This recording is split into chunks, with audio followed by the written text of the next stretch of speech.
This is a 1936 Chrysler Airflow Coupe. Now these are very rare. Most of the Airflows produced were four-door sedans. They began the production in 1934, and the car stayed in production until 1937. It was a victim of poor sales, and the general consensus seems to be that it was just too far ahead of its time.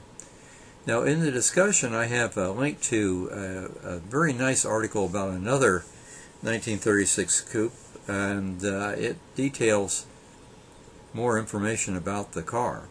There are other videos here on YouTube that are essentially ride-alongs in an actual Airflow, so you get an idea of what it was like to ride in one. Notice the wide seating. The back seat was ahead of the axle, so it gave you a lot more room. You notice the gear shift is underneath the dash there, suspended, interestingly. That speedometer has 3 rows of numbers. The outermost is the miles per hour, and the middle is the revs, engine revs for that speed.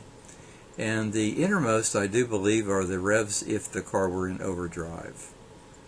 Notice all the Art Deco styling. It's beautiful. The fabric involved in that is amazing. In the interior, wheel spats, futuristic taillights there like a rocket ship,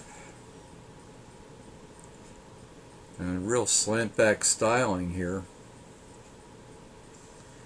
These cars were could be speed demons because the coefficient of friction was very low in these cars because of the streamlining.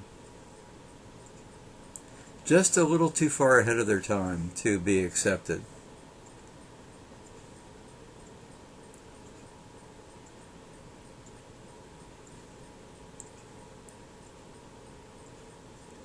So I hope you take a look at some of the other videos that are available to get more information here on the Airflow. DeSoto also made an Airflow model, but theirs was a 6-cylinder as opposed to the Chrysler 8.